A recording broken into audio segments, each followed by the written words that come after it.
So this is the self-development with tactics book.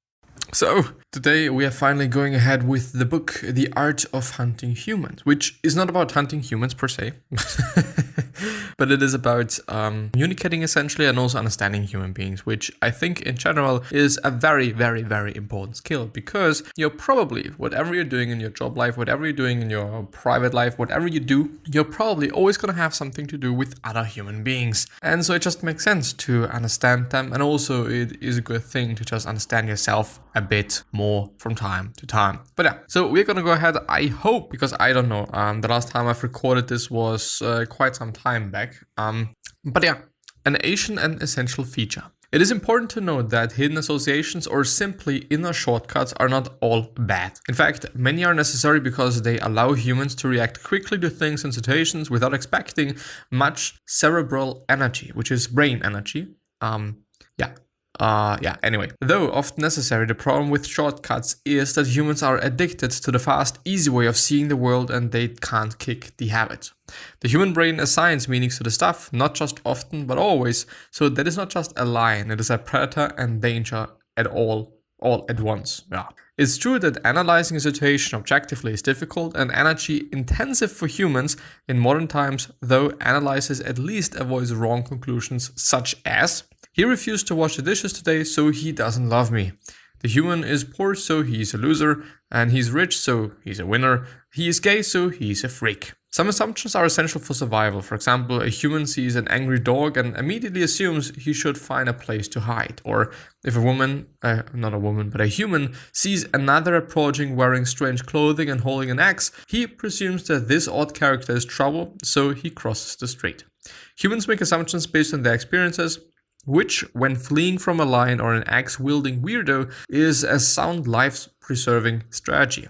Yes, it really is, I'm not gonna lie. However, very few humans are cognizant of the assumptions they make, and only awareness will enable them to ask questions such as: is wealth really an indication of intelligence, or is washing the dishes a proxy for love? Humans make so many incorrect assumptions that they are not even aware of. Assumptions often lead some humans to conclude that kindness is weakness and brutality is power. A want is a need, and something that is common is normal, which then becomes the right thing to do. Some humans even directly link uncertainty with danger. Most can see that all these associations can be both right and also wrong. And by not jumping to conclusions, you can uncover the truth. One of the most intriguing and misleading conclusions humans come to is that ranting and raving and trying to impose one's will on others is a sign of power. Most often, though, in a group of humans, the one who makes the most noise is the weakest and the one who feels most vulnerable. Which I don't know, and by the way, a little bit strange, yes, that I'm not wearing anything today.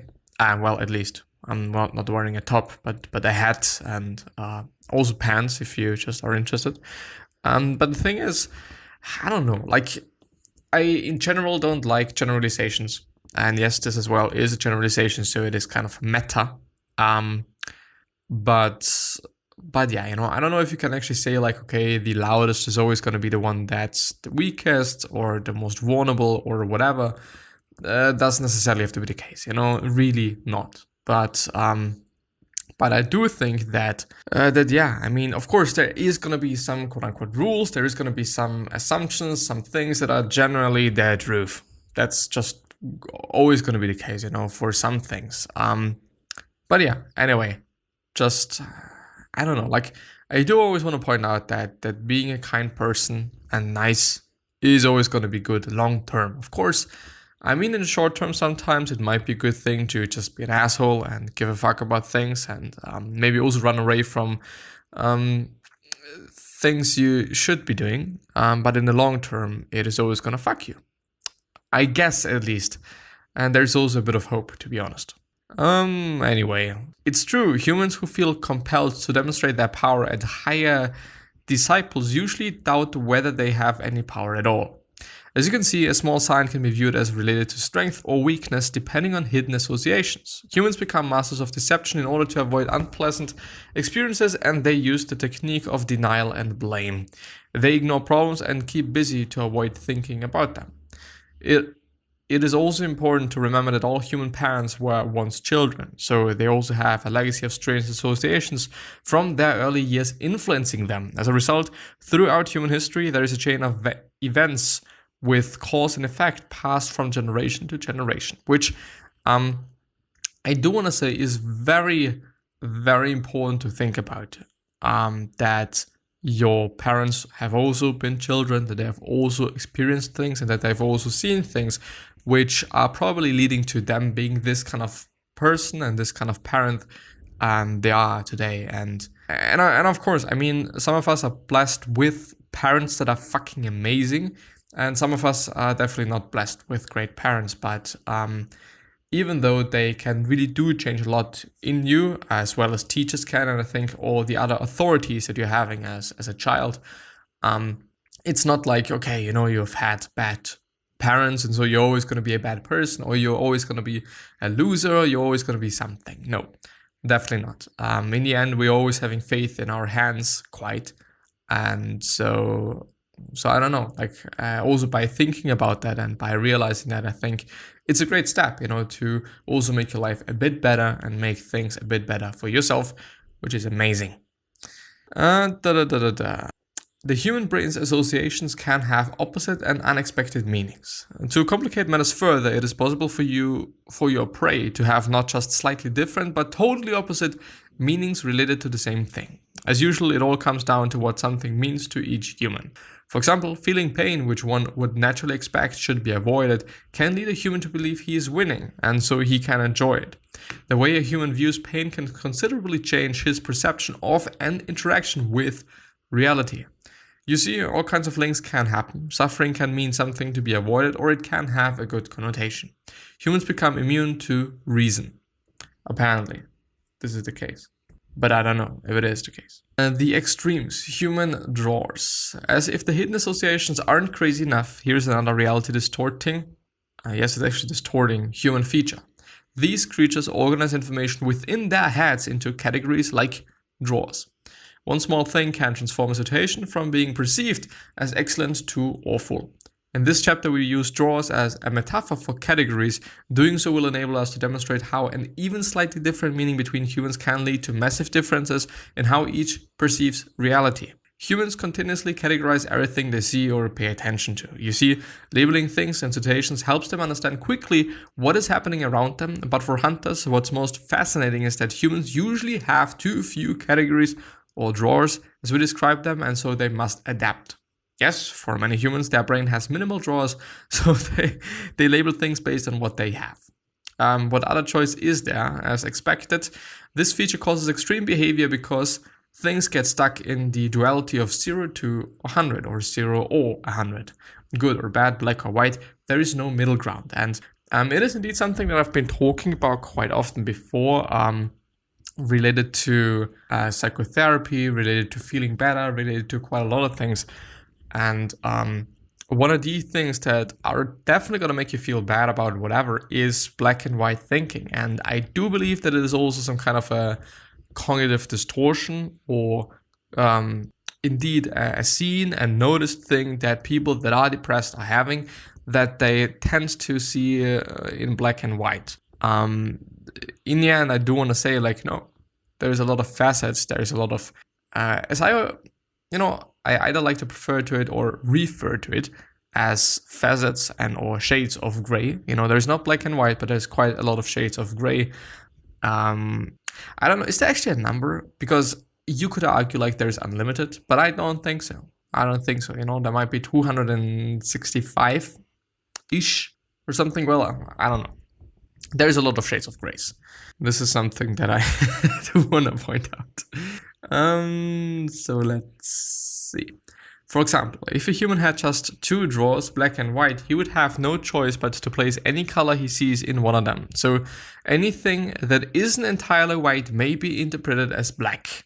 How does this all work in practical terms? Well, As mentioned, most humans have too few drawers, so they label everything as either winner or loser. With only 2 large drawers in their mind, these humans live in perpetual fear of being perceived by themselves or others as a loser, which is not good. And also don't have black and white thinking, which is easily said, but yeah, not easily done. But yeah, just think about it. I do think, and I've also been talking about that before, I do believe that realizing some things and recognizing and noticing things can really change things.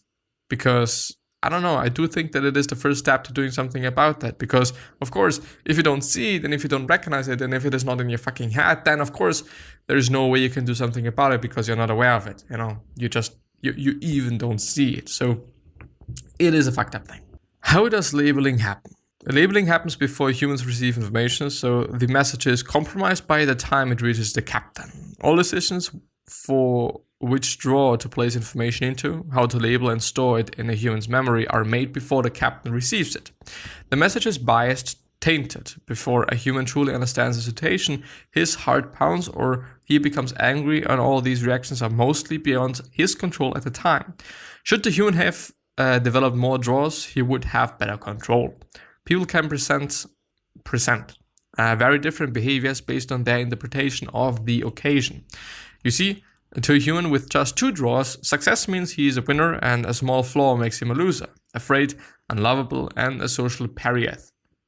Or a pariah, I don't know.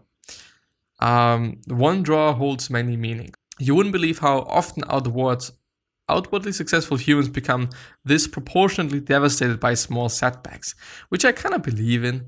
But I don't know, like it is difficult to tell and say that it is only due to this one quote unquote disorder or this one thing that you have too few drawers. I don't know, like, well, in the end, it can be boiled down to that. I think it can be, but you know, there's also perspective and seeing things. But then, of course, if you see things in different lights, then you have more drawers. So in the end, I think it is a good thing. I think it is a good thing in terms of a good explanation for why we do things, I guess. Understand this. An overreaction usually indicates a small number of drawers. You see, exaggerated emotions are often caused by extra meanings that develop because of the winner-loser way of analyzing things. A small mistake meaning to a human that he is a loser. So whenever a human overreacts to a situation, it usually indicates that he has a poor grasp of reality and probably constantly fears becoming a loser. Labeling and categorizing affects humans all the time. Yes, it really does.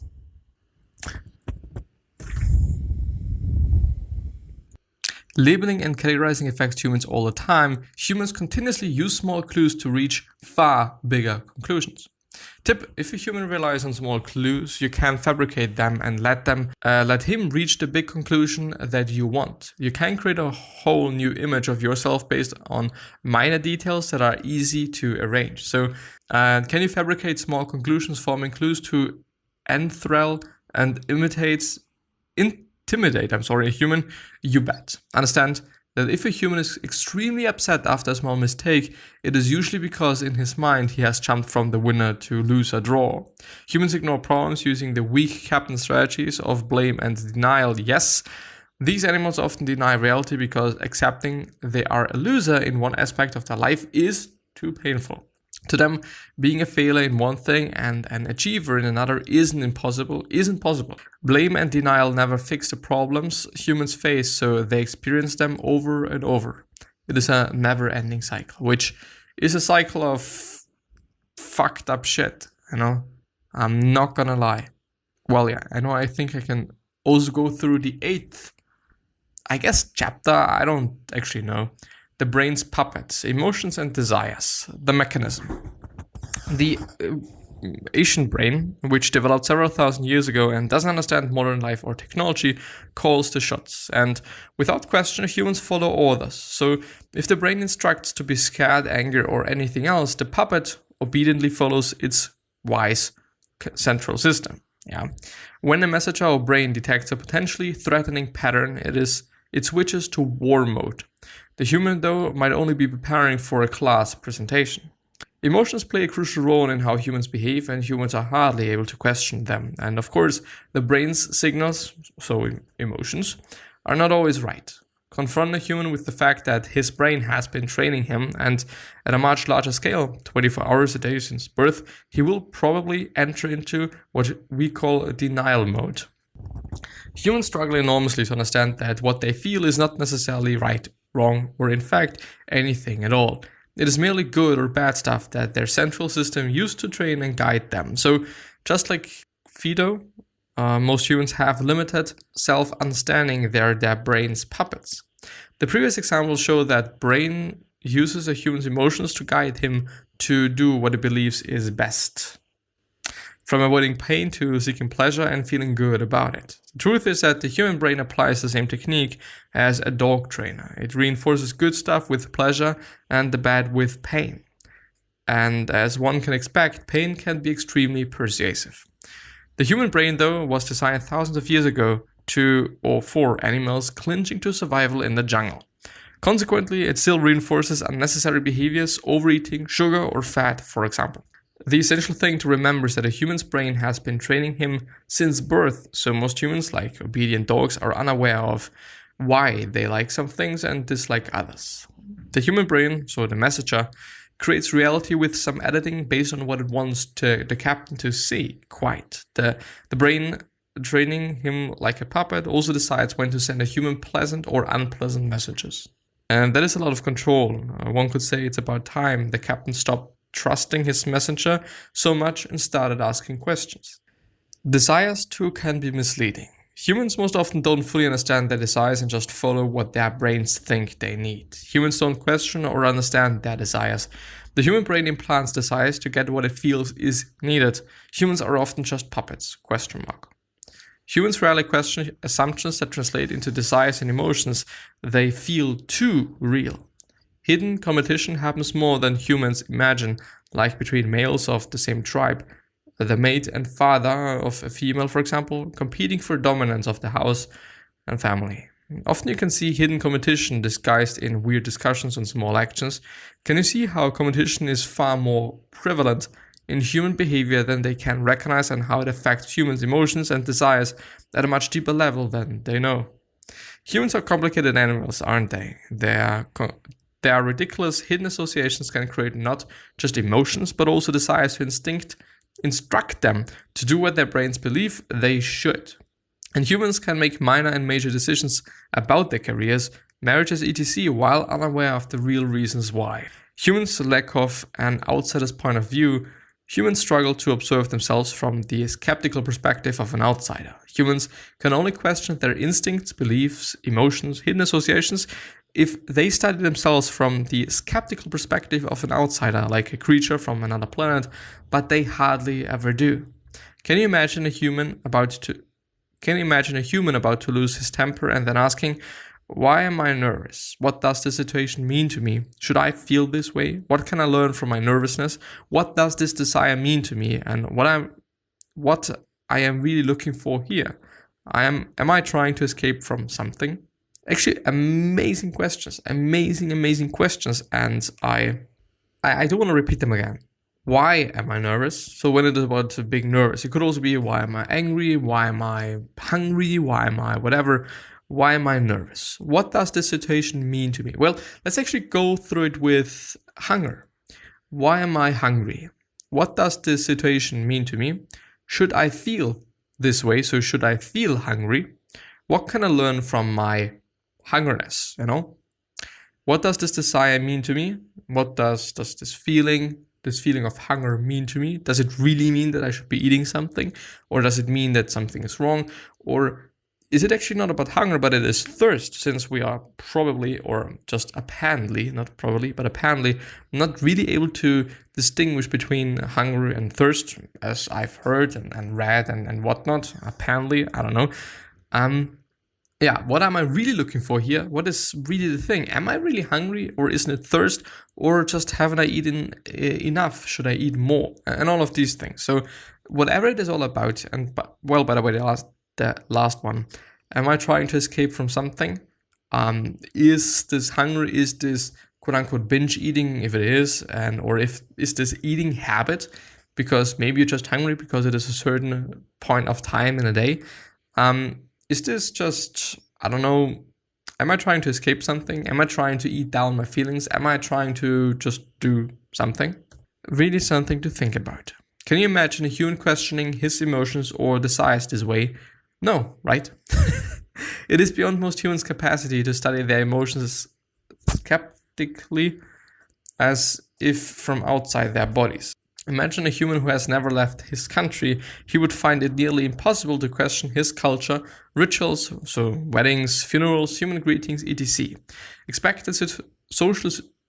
Expected social behaviors, social structures, and religious beliefs. For this human, given that he has known no other life, everything seems natural and as it should be. So how could he possibly feel otherwise? Meanwhile, a foreigner would have a very different perspective and be able to evaluate these things from an outside perspective, which I do think is also a great explanation for quite understanding, I guess, those indigenous people or tribes a bit more, because they have only seen this, they have only experienced this, so yeah, it is just the normal thing for them, and they have not seen anything else. So there is nothing to compare it with. And I do believe that in this sense, comparing yourself and comparing whatever you do to other things, so it doesn't, or it shouldn't be one person, it should be, I think, multiple people, is, I think, a good idea, to just evaluate, like, does this behavior make sense? Have other people done it in the same way? Are they doing it in a different way? Does it work better for them? So should I try it out and see if it is working better for me as well? And so on, and so on, and so on, and so on. But yeah, anyway, I am going to end the episode there. And yeah, I don't know what the next episode is going to be all about. I don't know what I'm going to do. But yeah, I wish you the best health, of happiness, and also success, and also hope that you're going to remind yourself and you're going to be remembered, which basically means your legacy, and basically means just being a nice person and then being remembered as a nice person, which is a pretty fucking cool thing. 3 other questions that I have for you are: why are you here? What are you trying to change? And what is bothering you the most? These 3 questions are hopefully going to show you your purpose and maybe even a business idea. And I think, once again, said it twice. Anyway, 3 other things to think about is: why are you here? What are you trying to change? And what's bothering you the most? These 3 questions hopefully going to show you your purpose. Have I said it twice? 3 times now? Well, anyway, the thing is, I'm going to see you. I at least hope. And have a nice day. And yeah, one last question that I have for you is: what could you essentially say to another person that is indeed going to change their life? Because I totally believe from the bottom of my heart that we all can say something that is indeed going to change somebody's life. So think about that. Realize that, keep that in mind, and yeah, I'm gonna see you the next time. Bye bye.